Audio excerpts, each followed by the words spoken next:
Good afternoon. My name is Elis Vllasi. I am a PhD candidate in political science here at Purdue, and my research examines the questions of why does democratization fails in certain contexts.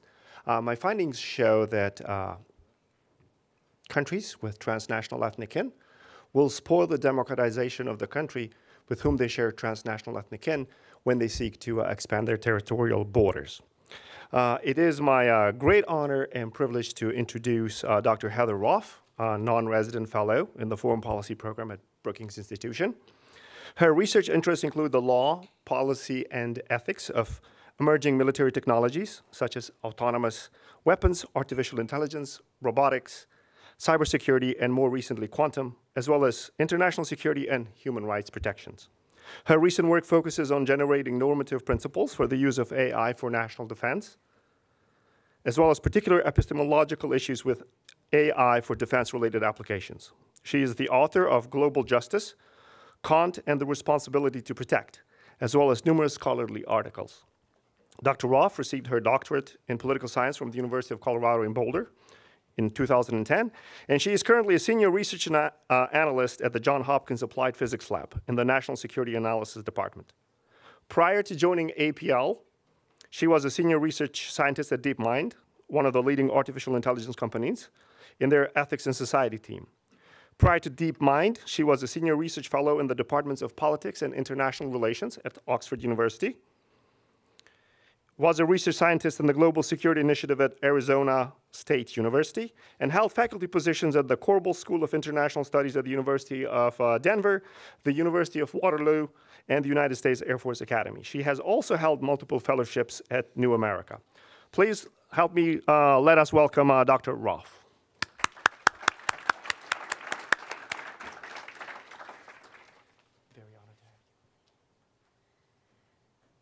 Well, good afternoon. This is that light. So I'm very honored to be here today, and thank you guys for sticking around, for those of you who are here. And I know it's kind of getting late in the day, and everybody's probably flagging a little bit, so I'll try to make this upbeat. What I wanted to talk to you guys about today has kind of been covered by the previous speakers, so I'm going to kind of riff with things a little bit more than reading my written remarks. Peter and Paul did, it's kind of like the Beatles, Peter and Paul. They did a really good job already today, and so did Deputy Sec Def work. So what I want to talk to you guys about today are a couple of things. First, we keep mentioning ethics, right? But we haven't really discussed what we mean by ethics. We keep saying that we need ethics, and we need law, we need policy, but that's kind of where it ends. And one of the roles that I have, an additional role that I have, and I'm here, by the way, with my APL hat on today, but I also have another hat, and that hat is as a special governmental expert for the Defense Innovation Board within the Department of Defense. And I help them on their current project on AI principles. So the DIB is looking at generating a set of AI principles for the department, which will hopefully then be taken up by the department. We'll see how that looks. But that project is ongoing. And the idea is that there's something about artificial intelligence that we need to kind of take pause and stock about, and whether or not there's something new about it, and if so, what, and if not, what? And do we need a set of AI principles, much like how industry has done and other companies and even other countries have established? And the idea behind this is really that we want to have an ethics-first approach to AI in the department. What does that mean? Well, we've talked a lot today about AI in war. We've talked a lot about autonomous weapon systems. There's two things that need to be made pretty explicit. You can have autonomy without machine learning, right? You can have very reliable, systematic autonomous weapons that do X, Y, and Z that are not inherently unpredictable because of complexity and machine learning. And so you might want to just kind of step back and not always talk about autonomy and AI in the same breath when it comes to war. The other thing is that AI isn't just about the pointy end of the stick, right? We've been talking about weapons. We've been talking about the tip of the spear. Well, the department's going to deploy AI in various applications. And those applications can have wide-ranging ethical implications. So, for instance, think about personnel. right? Think about the kinds of data required that the department generates, and that it wants to, as D&I Coates has suggested, right? They're drowning in data. They need artificial intelligence to make sense of that data. Well, imagine now you have all of this data and you want to merge various data sets, right? You want to have the capacity to not just manage, say it's a squad, not just manage your squad, but you want to understand, right, their reliability, meaning, you know, are they well rested, right? Do they have any sort of medical problems that I need to be aware of? What about their performance ratings? What about their fitness tests? What about their psychological aspects? You know, all of these things you could start to think about generating data from, because we generate data, we shed data like we shed skin cells, capturing that data and then using that data to promote, to deploy, which billets you get, where you're going to go, what you're going to get, you know, whether you get a pay raise, whether you get pumped up the chain of command, right? And so thinking about how those types of bits of data come together and using machine learning to make sense of that or to predict particular behaviors in individual warfighters, you know, those can create new vulnerable classes of individuals, right? Because you have to ask where did the data come from, right? Say we use natural language processing to read, you know, the personnel files of every soldier and the recommendation coming from their commanding officers. There's probably going to be a strong historical bias to a particular kind of warfighter. And you might say, well, we don't want to rely on that historical data because that historical data is systematically biased. Well, then you go, well, where else are we going to get the data, right? So we have those are ethical questions that the department is going to have to work through. Issues of bias, right? We talk about bias all the time in AI, right? The department's going to face issues of bias in their systems as well.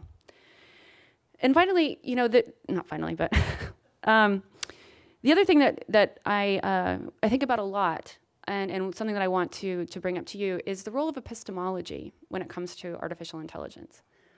So, you know, when we talk about AI, right, what we're talking about is something that is reliant upon a prior notion of intelligence. And if we whatever intelligence we define to be, and then we have to think about metrics of what we're talking about. And so I think when we think about artificial intelligence, we think about epistemology, we have to think about it from a widget perspective. So what is the widget in front of me, right? Well, if the widget in front of me is an autonomous weapon system, say, because everybody's been talking about autonomous weapon systems today, what kind of autonomous weapon system, right? We're talking at a 30,000-foot level. What I need to know is this an anti-radiation missile that has autonomy on it? Is it a swarming boat, right? What is it doing? And the epistemological aspect of this is really important because I need to have some theory of knowledge about what I know and how I know it. And I need to be able to measure it. So I need sensors that tell me this is the thing that it's doing. And I need to be able to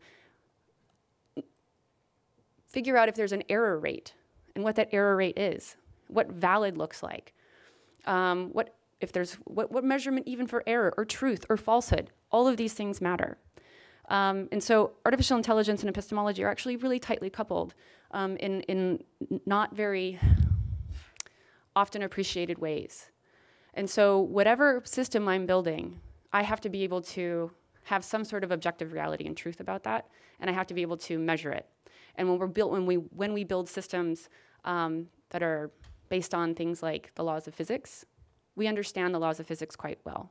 And we can build sensors, and we can put those sensors on things. So, you know, I want an autonomous weapon system that can estimate the ballistic trajectories of incoming missiles. Great, I can do that. But do I want an artificial intelligence system that is going to predict human behavior in a variety of contexts that we don't have a good theory of human behavior on that type of anything. Maybe there is no universal truth about human behavior in situation X or Y. The point there is that you need to know what you're looking for, and you have to have a really good theory behind it in order to model it and measure it. The other thing that I would probably chide some in this room, and definitely in the Pentagon, about is you got to work with the reality that you have. And here's the thing about the DoD. So when you talk about AI, you need several things for AI to really work. You need data, you need your algorithm, which we talked about, you need compute, and you need expertise, right? You need people to build those systems. You need the data to feed the system. You need the algorithm to figure out what it's going to do, and then if it's learning, it's a model. The reality of the DoD is that it's really bad in a lot of these areas. So think about compute, for instance. How many of you in here have an iPhone? Okay. How many of you in here have an iPhone 10? Okay. The people in here who have an iPhone 10, for instance, the chip on your iPhone 10, the Apple, I think it's like A12 or something, can operate about 1 trillion instructions per second. The chip that's on the F-22 Raptor, one of the most exquisite stealth fighters before our F-35, has a chip on it that can only run 10.5 billion instructions per second. It's the equivalent of what was scoped in 1985, right? When we think about the kinds of systems that the department has, they are not the cutting edge that you have in your pocket. This is something that I think the department needs to get its mind around too, is that it isn't a poverty of compute.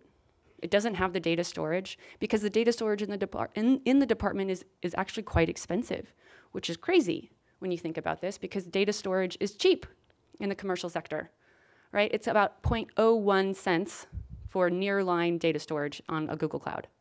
It's 0.007 cents for cold line storage on a Google Cloud.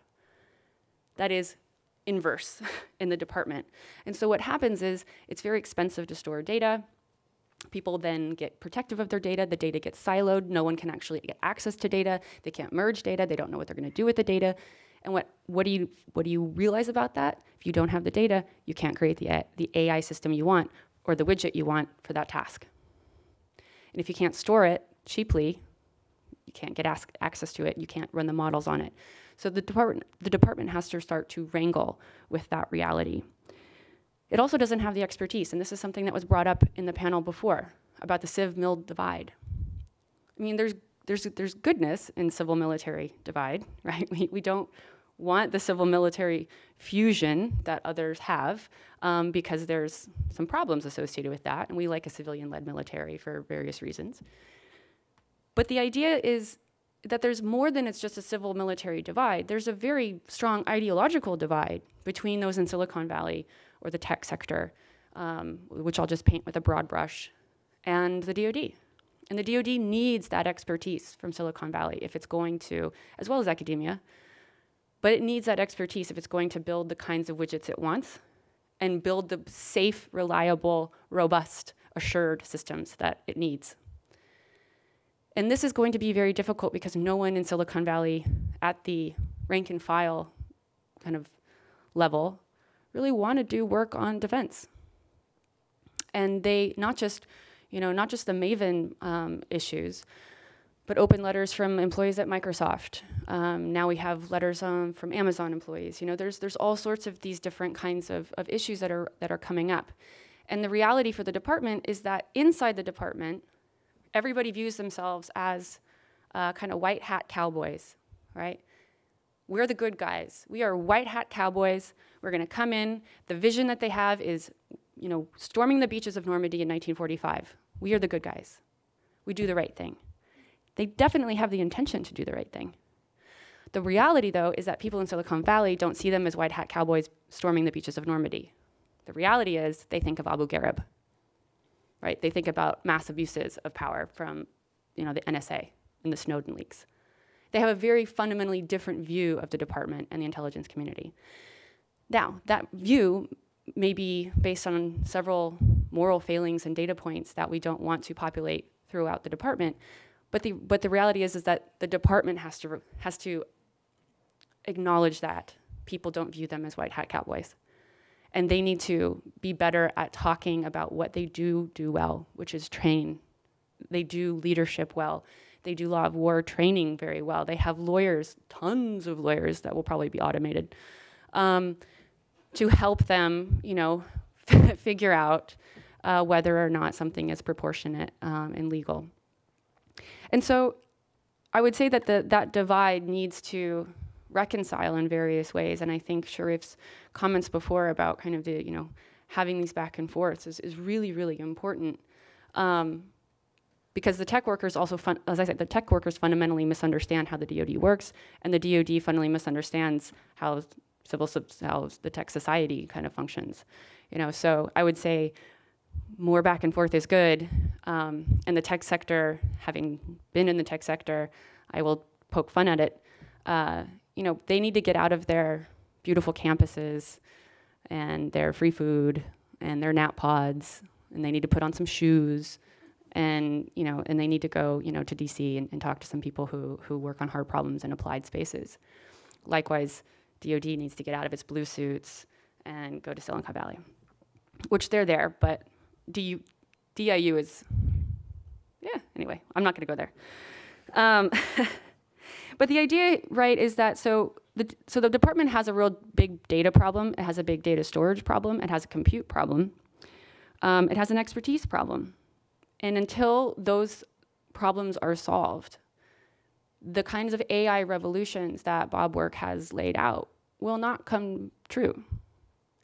And he said to his credit that it's going to take generations. It's going to take a long time. Well, that's very true because the systems in place, the procurement system, the acquisition systems, the laws regarding, who gets what, the defense industrial base, the Lockheed Martins and the Northrops, they don't want to give up any of the money that comes their way, even though they tend to invest about 2 to 3% in R&D, whereas Silicon Valley will reinvest a lot more than 2 or 3% in R&D. So there's all of these incentive structures at play that the DoD needs to figure out how to manage. The other thing that the DoD needs to figure out how to manage, and I strongly suggest you look this up, the DIB, the Defense Innovation Board, has just recently published a software study, software and acquisitions study called SWAP. And it is a wonderful look at all of the failings of software acquisition within the military, within the department.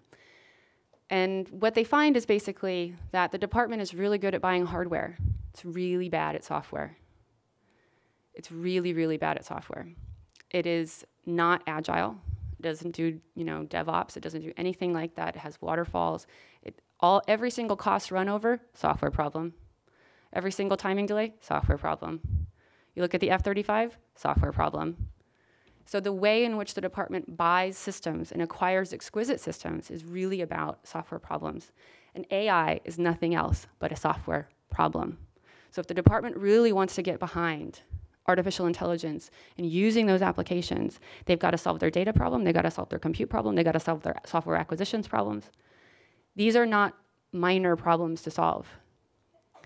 I'm hopeful that they'll do it, and there's motivations to do it, but there needs to be a hearkening back to reality. There needs to be a reality check of what do I have and what can I work with, and not deploy things that are not ready or ripe or safe or reliable. So ultimately, I think that there needs to be kind of changes in DoD perceptions surrounding artificial intelligence that is much more grounded in reality. It's not magic, it's math. You can't sprinkle AI on a problem and it'll just be solved, much to the chagrin of those in Congress who say things like this. But the motivations behind artificial intelligence in war, I think, are generally quite true, and I don't think Bob is lying when he says that we want to reduce civilian casualties. We want to have a more precise force. But to do that, you need to be very, very clear-eyed about what it takes to have that precise force, to have that exquisite technology. You have to have the right data. You have to have the power to compute. You have to have the expertise in the room that's going to help you to build that safe and reliable and robust system. You need to take ethics into consideration from the moment you have the desire to acquire a system. You need to do responsible research and innovation from day one and not have ethics as an add-on, as a patch-on later, or a box to check. And I think the department is very open to listening to that. At least they have been with the Defense Innovation Board and the AI principles work, and so that's very heartening to me. And I suggest that any of you can also submit public comments to the DIB. You can put them online, you can send them to me, I'll get them to where they need to go. And we're asking for that kind of help because the department needs it. But I would also just suggest that this is not a small problem that we can fix immediately with one widget or one app. This is a whole of DoD problem, and this is also going to be a whole of government problem, as Peter alluded to in his discussions on like war. Artificial intelligence isn't going anywhere. It's going to stay, and it can be applied anywhere because it can be, because we have data everywhere. Right now, the DoD's on the inverse. It has data and it just can't access it. It wants AI, but it can't create it without external help. But in the civilian society, we have it everywhere, permutating everywhere. We have issues of bias. We have issues of fairness. We have issues of structural injustices. You think about all of the different discussions of accountability and responsibility for these systems. Those are the same types of discussions that are happening within the department right now. So I'll leave you with this. The accountability, the trust, the responsibility discussions. A lot of people have mentioned XAI, or Explainable AI, today. And Dave Gunning is the program manager who runs this at DARPA, and he is a brilliant and very sweet man. The one thing that Dave looks at as this is as a technologist, he says, look, I want to make sure that XAI is going to facilitate trust, right? That somebody can look at a system and have some sort of reason for why it did what it did. That could be an end user, and so the interface has to be very intuitive, or it could be a specialist and an expert who has to crack open a system and get an explanation out. In either case, he doesn't care which one it is. But I have suggested that explanation plays, I think, a fundamentally different role. It definitely is about reasons. XAI is about reason giving. But the reason it's important is not just trust. It's about normative ethics. Because when we give reasons for our actions or for our judgments that we make, that's because we're giving either a justification for our actions, or maybe if something went wrong, it's an excuse for our actions. And so when we use an artificial intelligence application, we need it to be able to explain to us whatever it did so that we take in those explanations as part of our judgments, and we can give reasons and justifications and excuses for our actions so that we can have and own responsibility, that we can be ethical agents, because the systems are not ethical agents. The systems are not moral agents. They're tools. But those tools need to help us be better moral agents as humans. So with that, I leave you.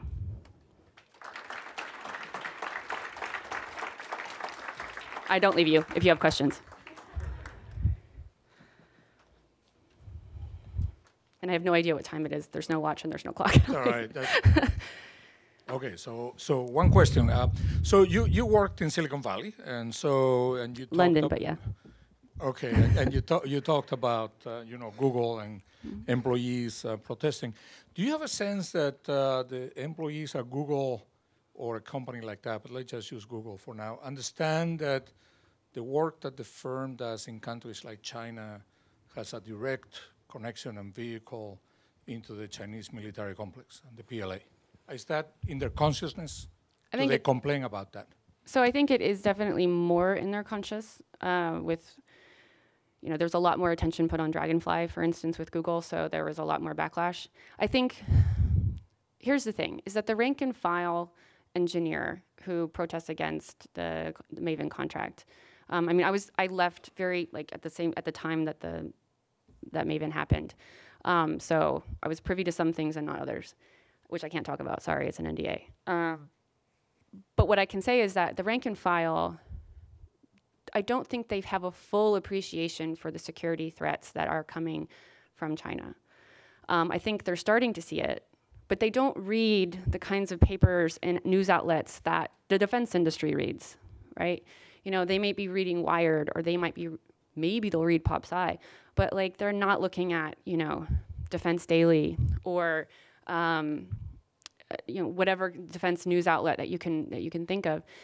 And so I think even, their perception is just shifted, right? And in the tech sector, let's face it, a lot of these places that are going to attract the top talent is not going to Northrop and Lockheed because they don't pay that well, and they probably have to buy their lunch Whereas at Google, you get paid great and they give you free food all the time.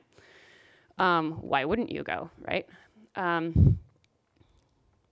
But because they have created these bubbles, right? The tech industries have these gorgeous campus. You know, Google has a gorgeous campus, right? Amazon, Facebook.